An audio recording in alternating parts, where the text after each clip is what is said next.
একদিন আমার আপনার এরকম মৃত্যু হয়ে যাবে, রূহটা আমার দেহ থেকে বের হয়ে যাবে, মালাকুল মাউত নিয়ে যাবে। আমার আপনার ব্যাপারে মসজিদের মধ্যে ঘোষণা হবে, অমুক এলাকার অমুক আজ বিকাল 5 ঘটিকার সময় ইন্তেকাল করিয়াছে।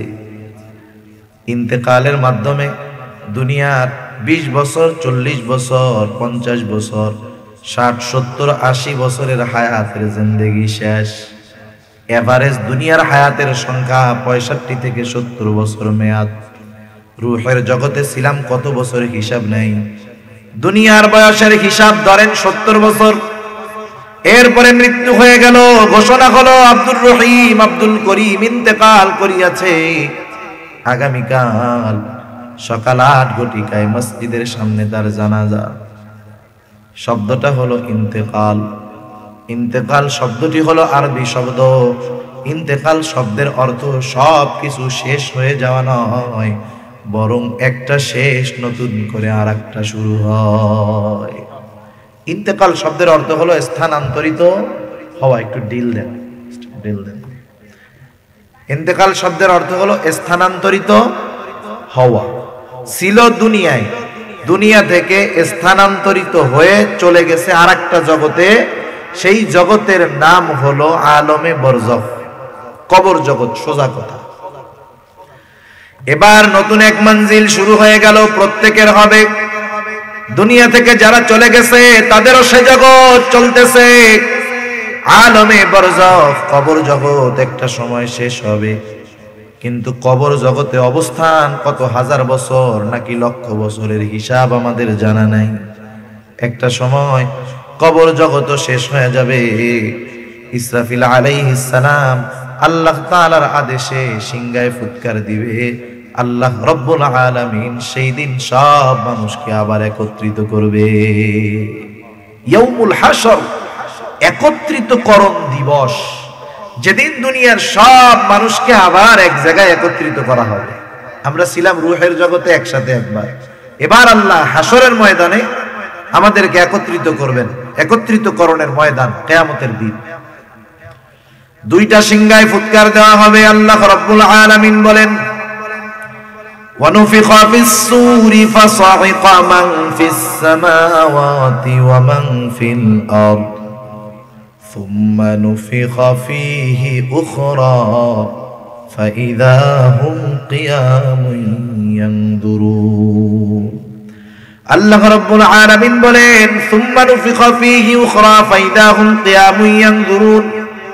প্রথম ফুৎকার যখন দেওয়া হবে, وَنُفِخَ فِي الصُّورِ فَصَعِقَ مَنْ فِي السَّمَاوَاتِ وَمَنْ فِي الْأَرْضِ।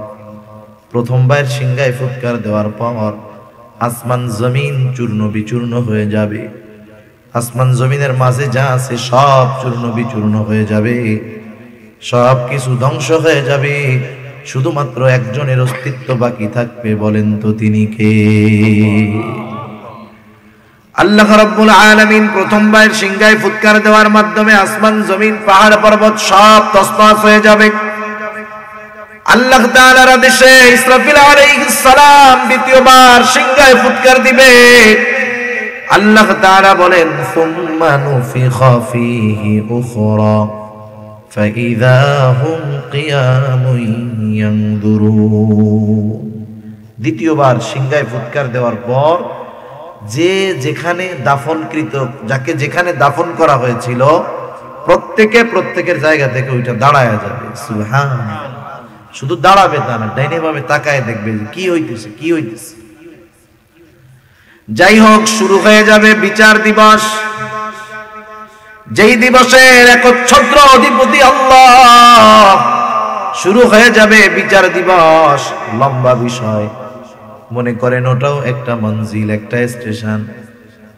কত দীর্ঘ সময় হবে এই বিচারের দিন। আল্লাহ তাআলা বলেন, ইয়াউমান কানা মিকদারুহু 50 আলফ সানা। কিয়ামতের এক একটা দিনের মেয়াদ হবে দুনিয়ার 50,000 বছরের সমান। এরপরে একটা সময় হিসাব নিকাশ হবে, বিচার আচার হবে। আল্লাহ রাব্বুল আলামিন মানুষকে দুইটা ভাগে বিভক্ত করে দিবে। আল্লাহ তাআলা বলেন ফারিকুম ফিল জান্নাতি ওয়া ফারিকুম ফিস সাঈর। আল্লাহ রাব্বুল আলামিন বলেন একটা দল হবে জান্নাতি আর একটা দল হবে জাহান্নামী।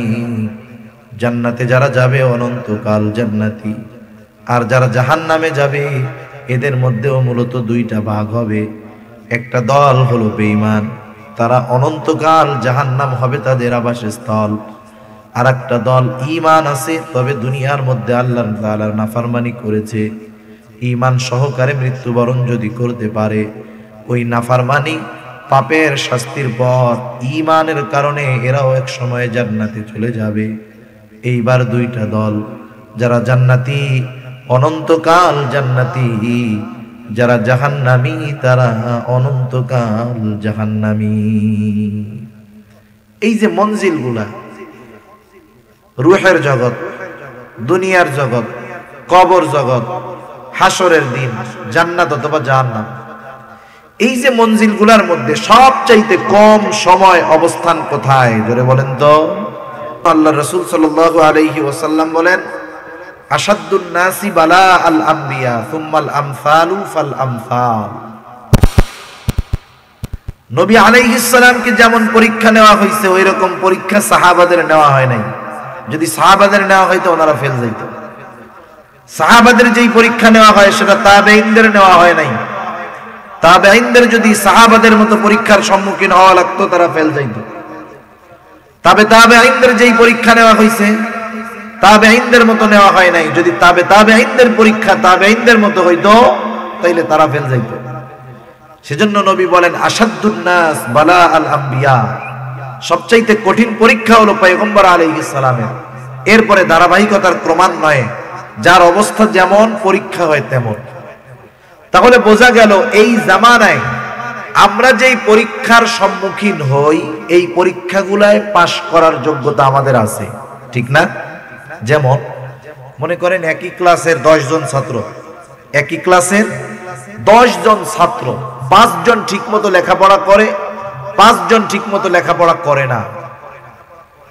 মা বাবা চিন্তিত যে যেই 5 জন ছেলে লেখাপড়া করে না তাদের মা বাবা টেনশনে আছে, না জানি আমার ছেলে পরীক্ষায় ফেল যায়, লেখাপড়া তো করেই না। ছেলে 5 জন বলে মা বাবা চিন্তা করেন না, পরীক্ষার আগের রাত্রে আমাদের বন্ধুরা আমাদেরকে এমন সাজেশন দিবে, যা দিবে পরীক্ষার হলের মধ্যে তাই আসবে। এই আশায় লেখাপড়া না করে তারা ঘোরাফেরা করতে লাগলো। আর বাকি 5 জন চিন্তা করতেছে আমরা পুরা বই পড়বো, বলা যায় না প্রশ্ন কোথার থেকে আসে, যেখান থেকেই প্রশ্ন দিক না কেন আমরা জানি গোল্ডেন A+ পাই, আমাদের প্রস্তুতিটা হবে এরকম। এইবার পরীক্ষার আগের দিন রাত্রে ওই 5 জনের কাছেও সাজেশন আসলো। 10 বন্ধু একই সাথে পরীক্ষার হলে চলে গেল। পরীক্ষার হলে যাওয়ার পর যখন তাদের সবাইকে প্রশ্ন দেওয়া হলো, দেখা গেল ওই যে 5 জন গতকাল রাত্রে বন্ধুদের কাছ থেকে যেই সাজেশন পেয়েছে ওই সাজেশনের আলোকে একটা প্রশ্ন তাদের কমন হয় নাই। একটা প্রশ্ন কি হয় নাই? কমন হয় নাই। এখন বলেন গত রাত্রে তারা যেগুলা পড়ছে এগুলা যদি সকালে পরীক্ষা প্রশ্নপত্রে না আসে তাইলে জবাব দেওয়ার অবস্থা আছে তাদের? কথা বুঝেন নাই?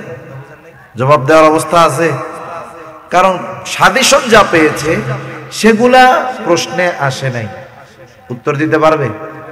পাশ করা তো বহুত দূর, ফেল করাই তো কঠিন, ঠিক না?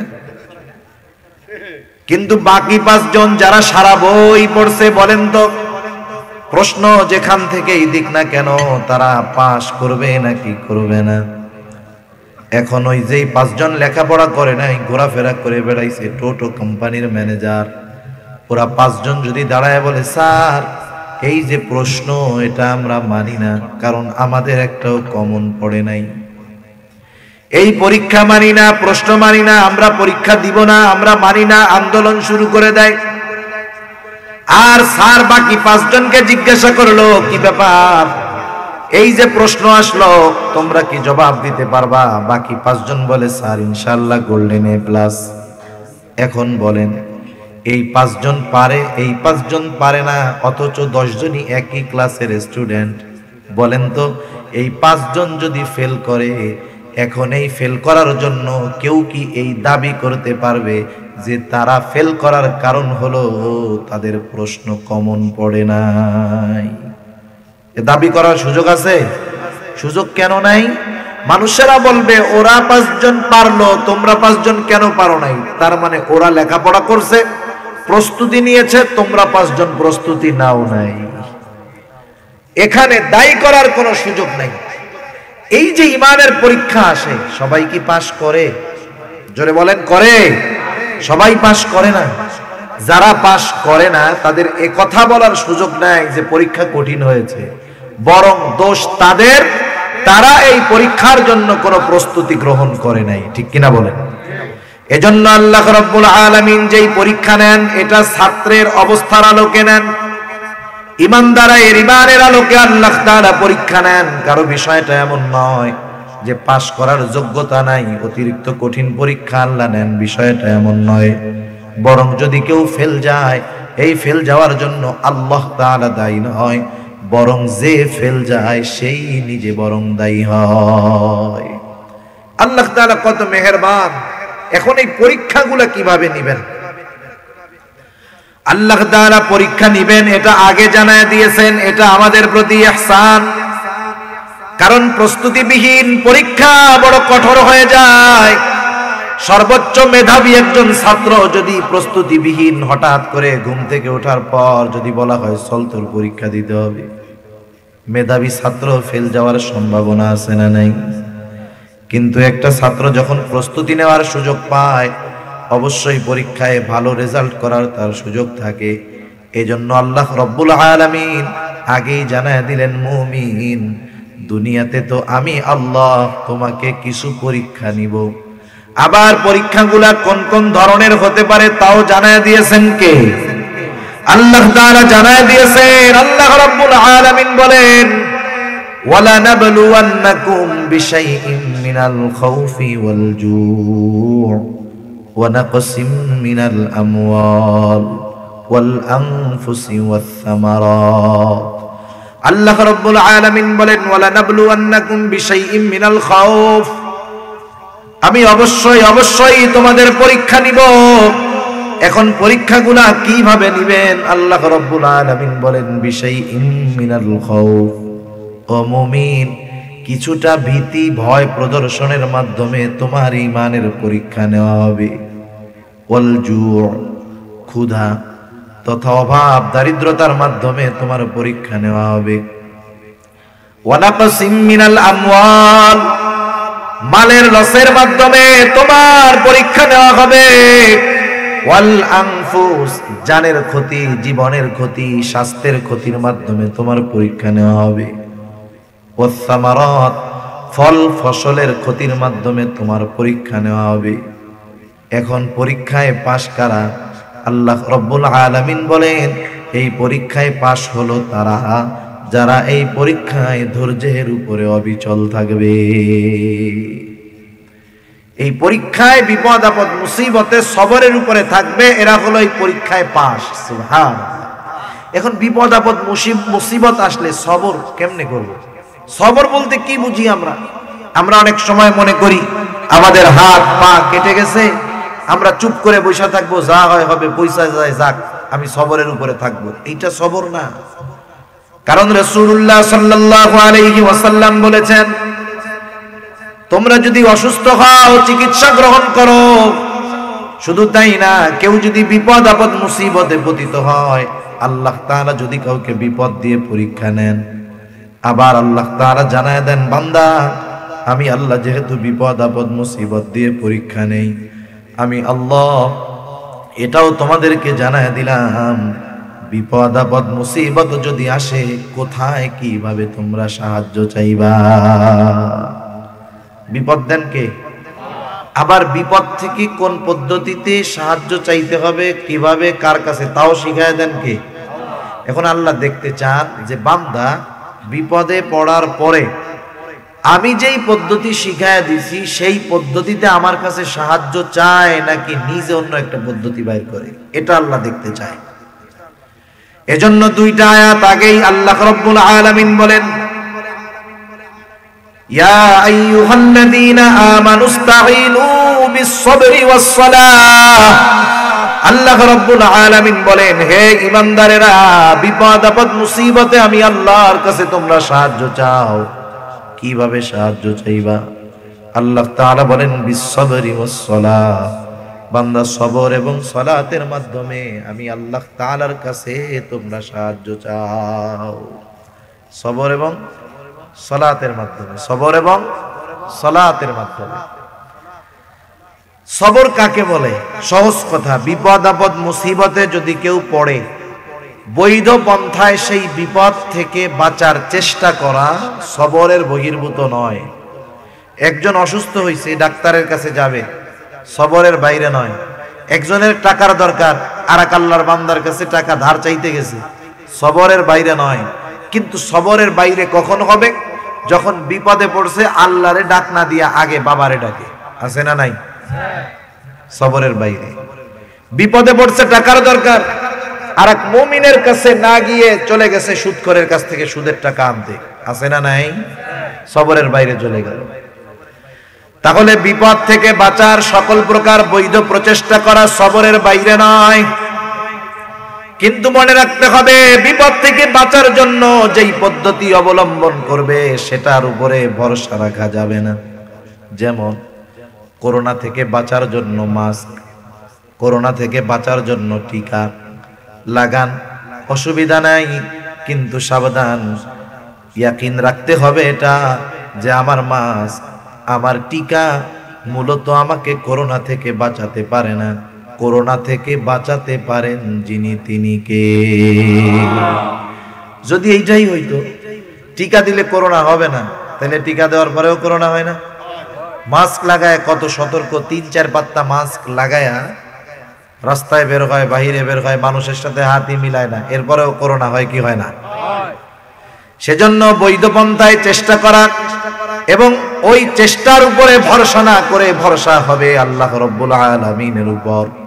যেমন মনে করেন একটা ছেলে গভীর রাতে হসপিটালের মধ্যে তাহাজ্জুদের নামাজ পড়তেছে, রাত 2টার সময় নামাজ পড়ে যুবক মানুষ, নামাজের পরে দীর্ঘ সময় আল্লাহ তাআলার কাছে রোনাজারি করলো, কান্নাকাটি করলো। পাশের থেকে একজন চাচা ওই যুবকটাকে বলে, হে যুবক, এখনকার যুবকরা ঠিকমতো জুমার নামাজই পড়ে না, তুমি তো তাহাজ্জুদ পড়লা, দোয়া করলা, কান্নাকাটি করলা, কারণ কি? যুবকটা বলে, চাচা, হসপিটালের অপারেশন থিয়েটারের মধ্যে আমার মায়ের অপারেশন চলতেছে। চাচা, আমি আল্লাহর কাছে দোয়া করেছি, আপনিও একটু দোয়া কইরেন যাতে করে আল্লাহ তাআলা আমার মায়ের অপারেশনটাকে সাকসেসফুল করে দেয়।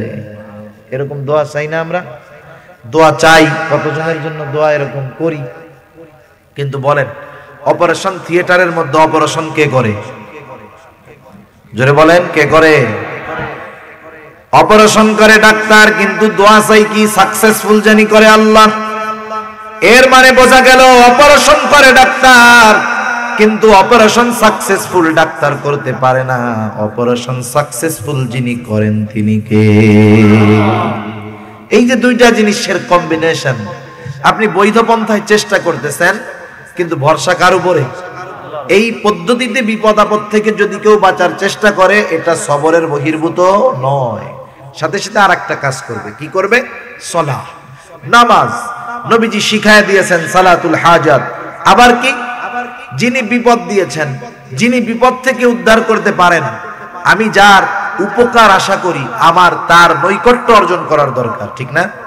আমি মনে করেন বিপদে পড়ছি, আমি যদি আরেকজনের কাছে সাহায্য চাই, ধমক দিয়া, এই বেটা আমি বিপদে পড়ছি, বাঁচা আমারে, ও দূরের থেকে কবে তুমি আগে মরো, ঠিক না? কিন্তু আমি যদি বিনয়ের সাথে, একবারে কাকুতি মিনতির সাথে বলি যে ভাই আমি বিপদে পড়ছি, আমার একটু হেল্প করেন, দুশ্মন যদি হয় দুশ্মনও সাহায্য করবে, ঠিক কিনা? কিন্তু আমি যদি বন্ধুকেও ধমক দিয়ে বলি, বন্ধু বলবে তুই মর, সাহায্য চাওয়ার ভাষা আর পাও নাই না, অসভ্য কোথাকার। এরকম বইলা কি করবে? বলবে তুমি মরো, তোমার সাহায্য করব না। তাহলে বিপদ আপদ মুসিবতে সাহায্য চাইবো কার কাছে? যেহেতু আল্লাহ রাব্বুল আলামিনের কাছে সাহায্য চাইতে হবে, স্বাভাবিক যার কাছে আমরা সাহায্য চাই কাকুতি মিনতি করি, নরম সুরে বলি।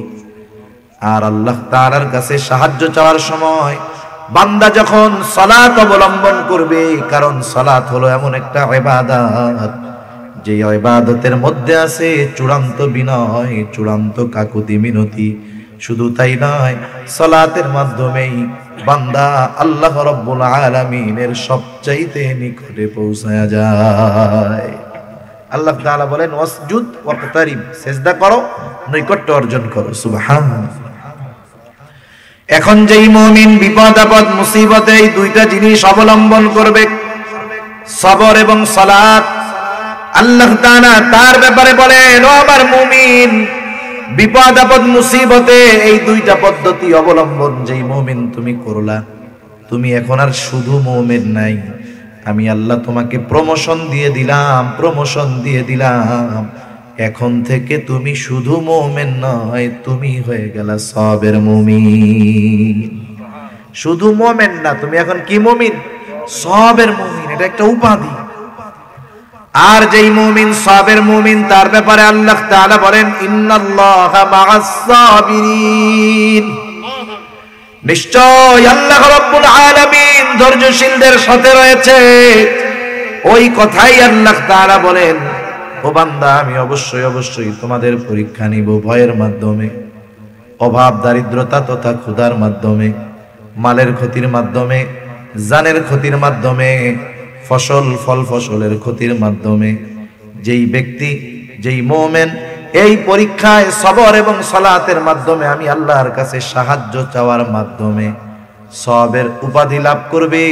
হাবিব বাশশিরিস সাবিরিন, ওই ধৈর্যশীল সবের মুমিনকে আপনি সুসংবাদ জানায় দেন, তথা আপনি জান্নাতের সুসংবাদ জানায় দেন।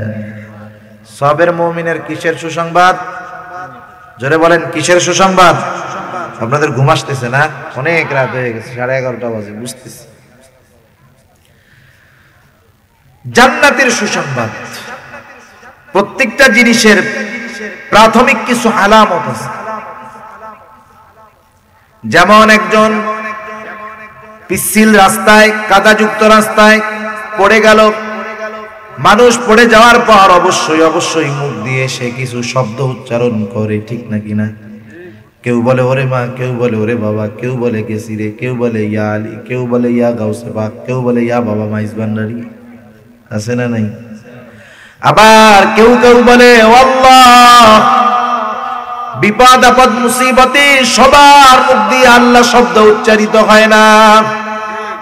স্বাভাবিক মানুষের খাসলাত হলো, মানুষের অভ্যাস হলো, মানুষ যখন বিপদ আপদ মুসিবতে পড়ে, চরম বিপদে পড়ে, সর্বপ্রথম তার কথাই তার জবানের মধ্যে আসে যে মানুষটা যাকে সবচাইতে বেশি আপন মনে করে, বিপদ আপদ মুসিবতে পড়লে তার নামটা, তার কথাটাই তার জবানে আগে আসে। যেমন আপনার বাচ্চা 2-2.5 বছর বয়স, কোলে করে নিয়ে আপনি বাজারে গেছেন। কোথায় গেছেন? বাজারে। বাজারে যাওয়ার পর আপনার ছেলে আপনার কোলে কান্না শুরু করে দিয়েছে। বলেন তো, কান্না শুরু করার পর সর্বপ্রথম কারে ডাকবে? মাকে ডাকবে। আপনার সন্তান আপনার কোলে কান্না করতেছে, ডাকতেছে কাকে? মাকে। কারণ বাচ্চা ওই মুহূর্ত পর্যন্ত এটা চিন্তা করে, এটা বুঝে যে তার সবচাইতে নিকটের মহব্বতের যে সে হলো মা। এই কারণে মার কোলে যখন কান্না করে, বাপরে ডাকে, কারে ডাকে? মারই ডাকে। সুবহানাল্লাহ। আল্লাহ রাব্বুল আলামিন সেই কথাই বলেন। সবের মুমিন কারা? আর একটু পরিচয় আল্লাহ তাআলা দেন। বাশশিরিস সাবিরিন, সুসংবাদ দেন ধৈর্য ধারণকারীদের। কোন ধৈর্য ধারণকারীদের দিবেন? আল্লাহ বলেন আল্লাযীনা ইযা আসাবাতহুম মুসিবাহ ক্বালু ইন্না লিল্লাহি ওয়া ইন্না ইলাইহি রাজিউন। আল্লাহ রাব্বুল আলামিন বলেন আল্লাযীনা ইযা আসাবাতহুম মুসিবাহ, তাদের উপরে যখন কোনো বিপদ আপদ মুসিবত পতিত হয়, ওই মানুষগুলা তখন অন্য কারো উপরে ভরসা করে না, তারা প্রথমেই বলে ইন্না লিল্লাহ, নিশ্চয় আমরা আল্লাহর জন্যই, ওয়া ইন্না ইলাইহি রাজিউন, নিশ্চয় আমরা তার কাছে আবার ফিরে যাব। কত গুরুত্বপূর্ণ একটি দোয়া, শুধু তাই নয়, রাসূল আকরাম সাল্লাল্লাহু আলাইহি ওয়াসাল্লাম এই আয়াতের আলোকে আরো একটা দোয়া আমাদেরকে শিখিয়ে দিয়েছেন। একটা ঘটনা বলবো, এরপরে আলোচনা আমি শেষের দিকে চলে যাব। রাসূল আকরাম সাল্লাল্লাহু আলাইহি ওয়াসাল্লামের একজন সহধর্মিণী, ওনার নাম হলো উম্মে সালামা রাদিয়াল্লাহু তাআলা আনহা। রাসূল আকরাম সাল্লাল্লাহু আলাইহি ওয়াসাল্লামের সাথে বিবাহ হওয়ার পূর্বে ওনার স্বামীর নাম ছিল আবু সালামা। আবু সালামার সাথে উম্মে সালামা রাদিয়াল্লাহু তাআলা আনহার সংসার জীবন ভালোভাবে অতিবাহিত হচ্ছে।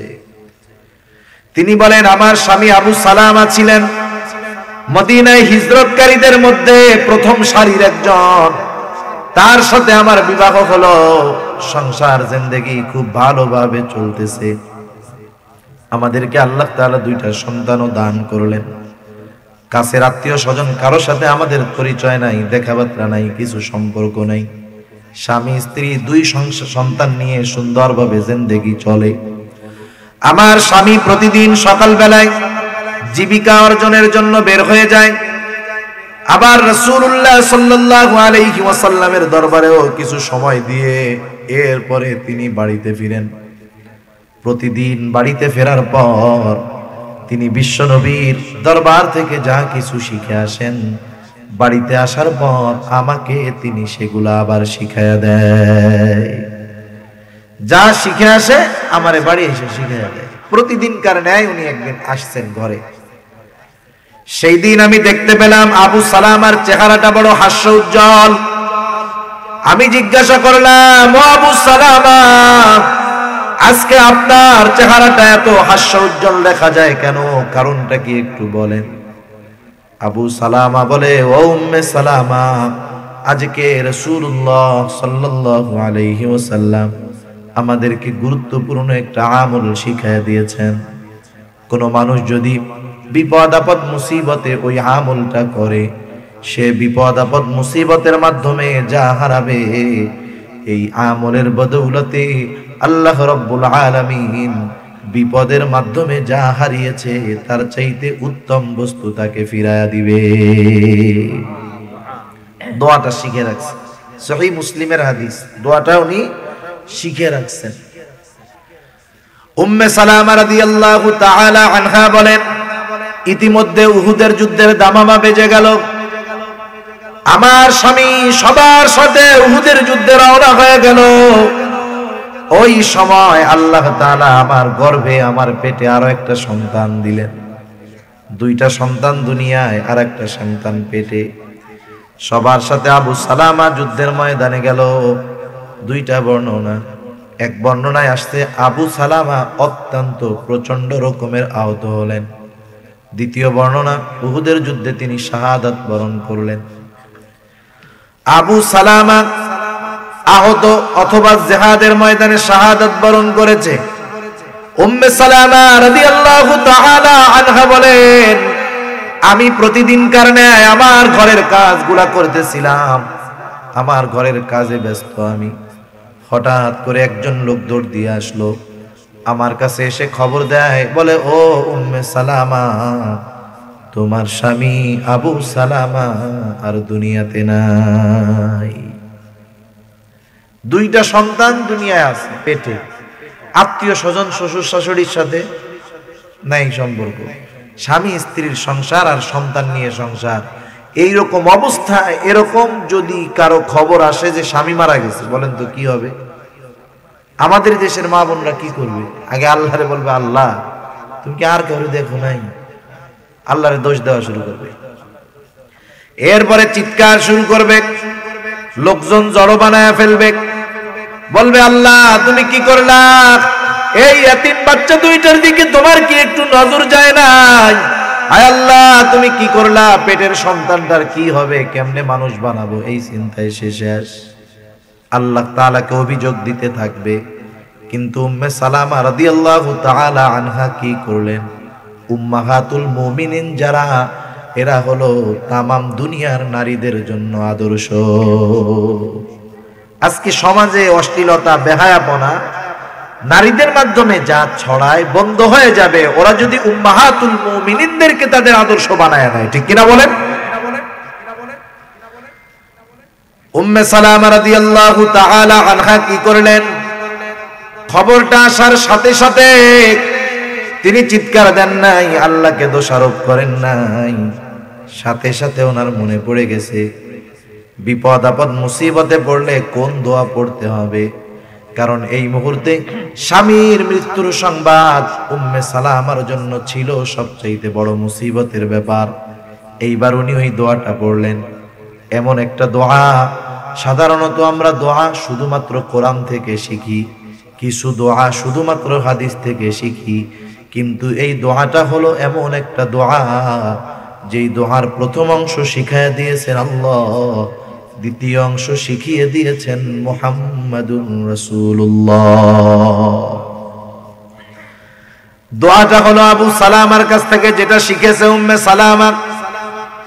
সংবাদটা পাওয়ার সাথে সাথে তিনি বললেন, ইন্না লিল্লাহি ওয়া ইন্না ইলাইহি রাজিউন, আল্লাহুম্মা আজুরনি ফি মুসিবাতি ওয়া আখলিফনি খায়রাম মিনহা।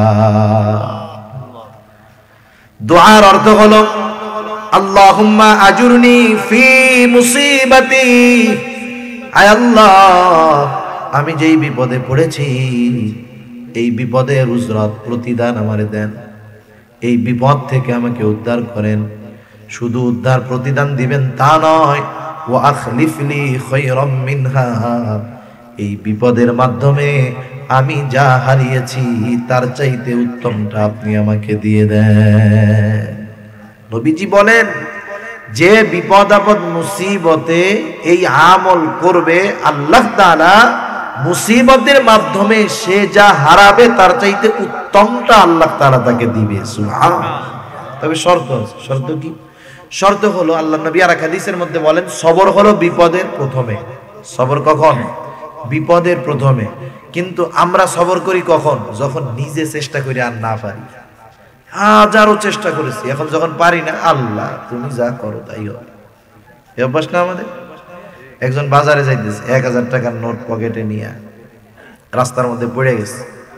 সবার কাছে তো 1000 টাকা কম দামি না, অনেকের কাছে অনেক দামি, ঠিক না? এখন 1000 টাকা পড়ে গেছে, 10-15 বার রাউন্ড দিয়ে টাকাটা পায় না, না পায় কয় কি আল্লাহ এটা সদকা করে দিলাম। আরে শুনেন, এরপরে পেছন দিক দিয়ে একটা ছেলে কয়, চাচা কি হয়েছে, আপনারে খুব পেরেশান দেখা যায়, কি হয়েছে বলেন তো? আমার 1000 টাকা হারায় গেছে। ছেলেটাকে এই যে 1000 টাকা চাচা, এবার বলেন তো একটু আগে চাচা সদকা করছে, এখন যদি এই লোকের 1000 ফেরত দেয়, বলেন তো নেবে কি নেবে না? এটাকে সদকা করলো কেন?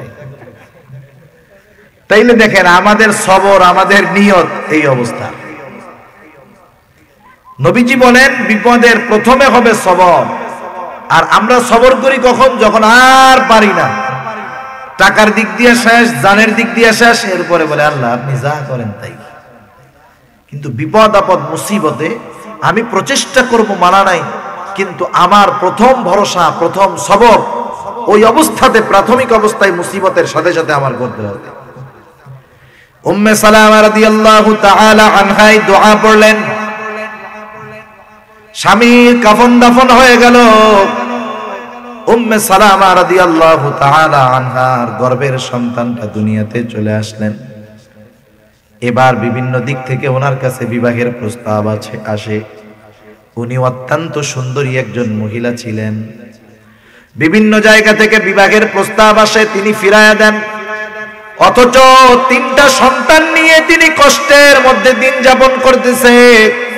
তিনি বলেন প্রস্তাবগুলা ফিরায়া দেওয়ার কারণ হলো যারা প্রস্তাব দিচ্ছিল তাদের কাউকে আমার কাছে স্বামী হিসাবে আবু সালামার চাইতে উত্তম মনে হয় নাই। কিন্তু আমি আল্লাহর কাছে কি বলছি, আল্লাহ যেটা হারাইছি ওর চাইতে কি দিতে হবে? উত্তমটা দিতে হবে। আমার দোয়া আমার দিল বলে আল্লাহ কবুল করছে, কিন্তু এখনো আমার দিল বলে না যারা প্রস্তাব নিয়ে আসে তারা আবু সালামার চাইতে উত্তম হবে। আমি তো আবু সালামার চাইতে উত্তমটা প্রার্থনা করেছি।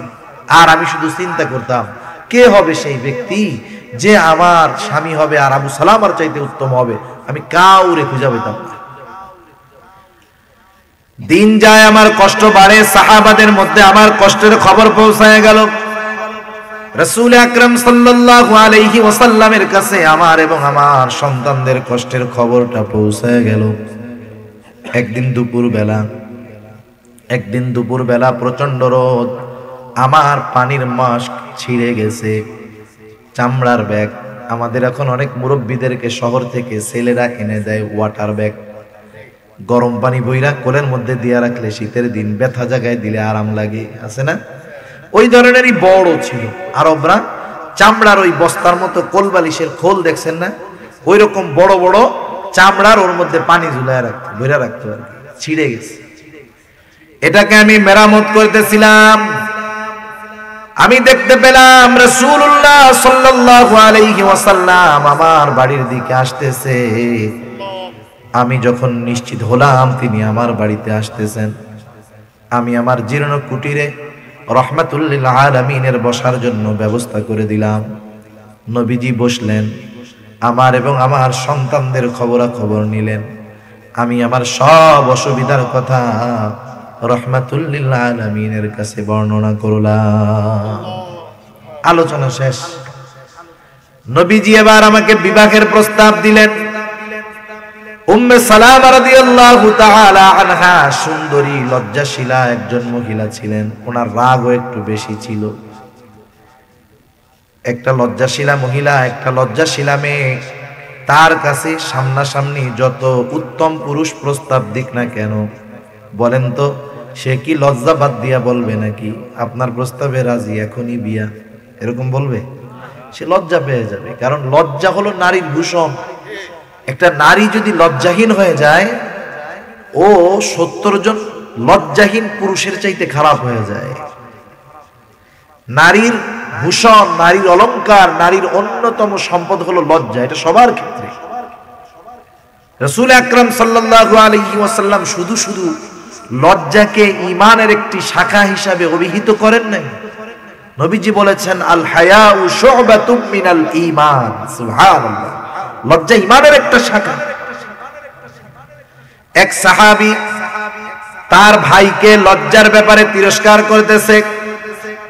লোকটা অতি লাজুক ছিল, লজ্জার কারণে তাকে তিরস্কার করতেছে, বলে এত লজ্জা করলে হবে নাকি, লজ্জা শরম বাদ দাও। নবীজি বললেন না, তার লজ্জার ব্যাপারে তুমি তাকে তিরস্কার করো না, বরং লজ্জা হলো ঈমানের একটি শাখা। এই লজ্জা যদি কোনো নারী হারিয়ে ফেলে তাহলে সে যা খুশি তাই করতে পারে। কি করতে পারে? আগে তো আমরা এমন কিছু দেখি নাই, যেগুলার বিষয়ে আমরা কল্পনাও করি নাই, এমন কিছু এখন আমরা এই জামানায় দেখতেছি, ঠিক না? লজ্জা চলে যাওয়ার কারণে অবস্থাটা কি হলো? যেমন এই কয়েক মাস আগে মনে হয় দেখলাম যে একজন মেয়ে একটা ছেলেকে কিডন্যাপ করে, অপহরণ করে নিয়ে জোর করে কাজী অফিসে নিয়ে বিবাহ করছে না? বলতে পারেন হুজুর একটা দুইটা ঘটনা, এটা কিভাবে বাস্তবতার সাথে হতে পারে? একটা দুইটাই তো প্রথমে ঘটে, অ্যাভেলেবেল তো পরে হয়, ঠিক না? কালের পরিবর্তনে, সময়ের পরিবর্তনে ওই যে একজন যে রাস্তা দেখায় দিছে, এখন এক সময় হয়তো সবাই এই জঘন্য কাজের সাথে জড়ায়া যাবে। ছেলেরে পছন্দ হয়েছে, রাজি না, ওরে অপহরণ করে নিয়ে যায় বিবাহ করবে। আরে পৃথিবীতে তো খুন প্রথমে একটা হলো, এখন তো এলাকায় এলাকায়, থানায় থানায়, গ্রামে গ্রামে, শহরে শহরে প্রতিদিন আপনি পত্রিকার পাতা খুলেন, হত্যার খবর আছে না নাই? গোটা দুনিয়ার মধ্যে হত্যাযজ্ঞ চালাচ্ছে বিশ্বমরলেরা মুসলমানদের বিরুদ্ধে। স্বাভাবিক ব্যাপার হয়ে গেছে। আল্লাহ না করুন লজ্জাহীন যদি আমাদের মা বোনেরা হয়ে যায়, একটা সময় অ্যাভেলেবেল হয়ে যাবে যে ছেলেদের অপহরণ করে নিয়ে জোর করে খালি বিবাহ করতেছে। উম্মে সালামা রাদিয়াল্লাহু তাআলা আনহা অতি লজ্জাশীলা একজন নারী। তিনি তার রাসূলুল্লাহ সাল্লাল্লাহু আলাইহি ওয়াসাল্লামের প্রস্তাবে লজ্জায় হ্যাঁ বলেন না। আবার এই প্রস্তাব দুনিয়ার কোনো সাধারণ মানুষ দেয় নাই যে মন চাইলেই ফিরাইয়া দেওয়া যাবে। প্রস্তাব ফিরাইয়া দেওয়া যায় না। আবার লজ্জায় তিনি হাও বলেন না। তিনি কি করলেন? তিনি রাসূলুল্লাহ সাল্লাল্লাহু আলাইহি ওয়াসাল্লামের সামনে কয়েকটা ওযর পেশ করলেন। বললেন, ইয়া রাসূলুল্লাহ, আমি একজন অতি লজ্জাশীলা নারী। হতে পারে আমার এই অতি লজ্জাশীলতা আপনার কষ্টের কারণ হয়ে যাবে। 2 নম্বর, ইয়া রাসূলুল্লাহ, আমার তো বয়স কম হয় নাই। 3 নম্বর, আমার 3টা সন্তান রয়েছে। আমার বিবাহ হলে সন্তানগুলোর অবস্থা কি হবে? নবীজি এবার বললেন, ও উম্মে সালামা, চিন্তা করো না, আল্লাহ তাআলা তোমার এই অতি লজ্জাশীলতাকে স্বাভাবিক বানায় দিবে। তুমি বয়সের কথা চিন্তা করতেছো, আমার বয়স 55 বছর। ও উম্মে সালামা, বয়সের ব্যাপারে তুমি চিন্তা করো না। 3 নাম্বার, তুমি তোমার সন্তানদের ব্যাপারে চিন্তিত, চিন্তা করো না। তোমার এই 3 সন্তান কেমন যেন আমারও সন্তান। বিবাহ হয়ে গেল। নবীজি প্রস্তাব দিয়েছেন বিবাহের, চিন্তা করছেন? নবীজি বিবাহের প্রস্তাব দিয়েছেন উম্মে সালামা রাদিয়াল্লাহু তাআলা আনহাকে। বলেন তো, নবী যে বিবাহের প্রস্তাব দিলেন নিজের ইচ্ছায় নাকি আরশে আজিমের মালিকের ইচ্ছায়? মনে রাখবেন, আল্লাহর রাসূল আয়েশা সিদ্দিকা রাদিয়াল্লাহু তাআলা আনহা থেকে নিয়ে যতগুলা বিবাহ করেছেন, কোনোটাই নিজের একক সিদ্ধান্তে নয়, বরং প্রত্যেকটা সিদ্ধান্ত আল্লাহ তাআলার তরফ থেকে এসেছে। বিবাহ হয়ে গেল। উম্মে সালামা রাদিয়াল্লাহু তাআলা আনহা বলেন, আমার প্রথম স্বামী আবু সালামার মৃত্যুর সংবাদের পরে যখন আমি এই দোয়াটা পড়লাম, আমার দিল সাক্ষ্য দিচ্ছিল আমার দোয়া কবুল হয়ে গেছে। আমার দিল বলতেছিল, আমার স্বামী আবু সালামার চাইতে উত্তম স্বামী আল্লাহ তাআলা আমাকে দান করবে। কিন্তু আমার স্বামী যে রাহমাতুল লিল আলামিন হবে, এটা আমি কল্পনাও করি নাই। কিন্তু আল্লাহ তাআলা আমার দোয়াটা কবুল করেছে। আমি স্বামী আবু সালামাকে হারিয়েছি, কিন্তু আল্লাহ তাআলা আমার দোয়া কবুল করে আমাকে এমন একজন স্বামী দিয়েছে যার মতো উত্তম আখলাকওয়ালা মানুষ আসমানের নিচে জমিনের উপরে আর একটাও না। তাহলে দেখেন, বিপদ আপদ মুসিবতে পড়লে আমরা আমলটা করব, করা যাবে না? বিপদ আপদ মুসিবতে পড়লে সহিহ মুসলিমের 2011-12 দুইটা হাদিসের মধ্যে আসছে, নবীজি বলেন, যখন কোন মুসলমান বিপদ আপদ মুসিবতে পড়বে, সে প্রথমে বলবে ইন্না লিল্লাহি ওয়া ইন্না ইলাইহি রাজিউন।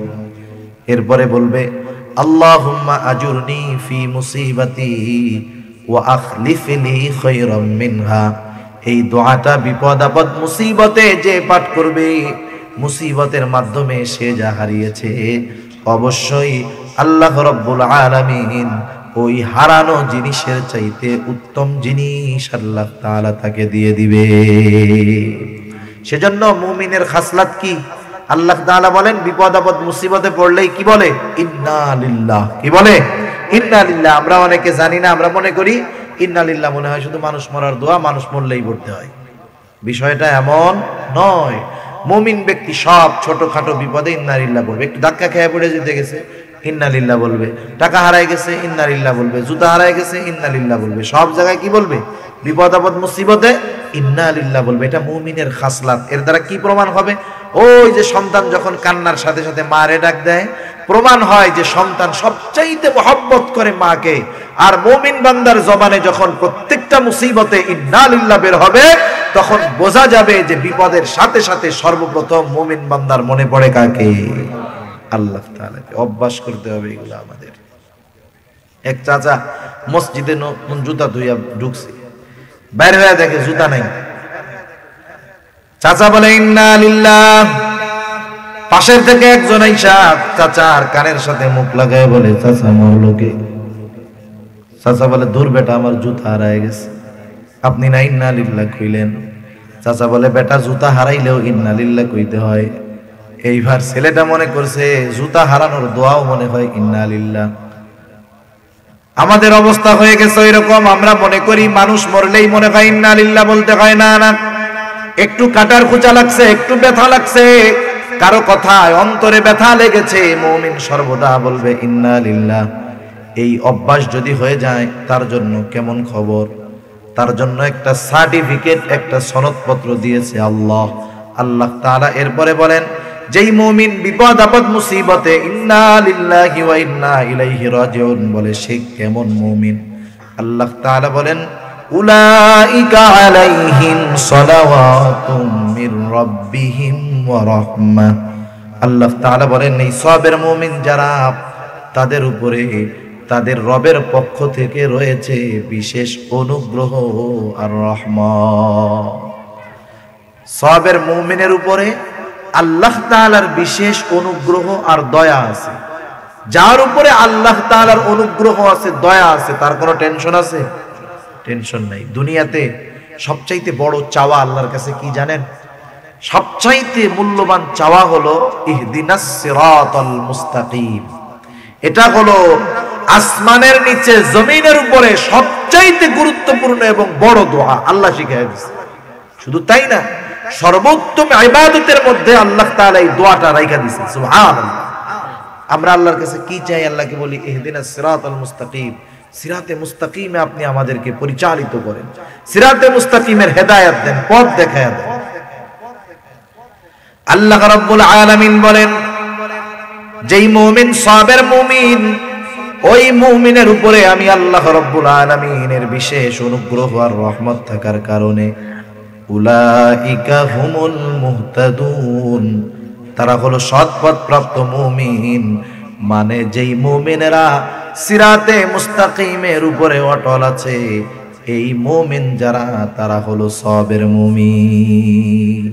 আল্লাহ তাআলা বলেন, যারা বিপদ আপদ মুসিবতে আমি আল্লাহর কাছে সাহায্য চাই, ইন্না লিল্লাহি ওয়া ইন্না ইলাইহি রাজিউন পড়ে, তাদের উপরে আমি রবের অনুগ্রহ আছে, দয়া আছে।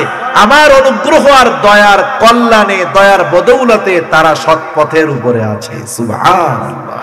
আর সৎপথ সিরাতে মুস্তাকিম, এ পথ অনেক জটিল, পিচ্ছিল, কণ্টাকাকীর্ণ। আল্লাহর রহমত এবং দয়া ছাড়া এই কঠিন, পিচ্ছিল, কণ্টাকাকীর্ণ যেই পথের পদে পদে পথে পথে শয়তানের ধোঁকা আছে, ষড়যন্ত্র আছে, চক্রান্ত আছে, এ পথের গন্তব্যে যদি পৌঁছাইতে হয় আল্লাহ তাআলার অনুগ্রহ আর দয়া দরকার আছে না নাই?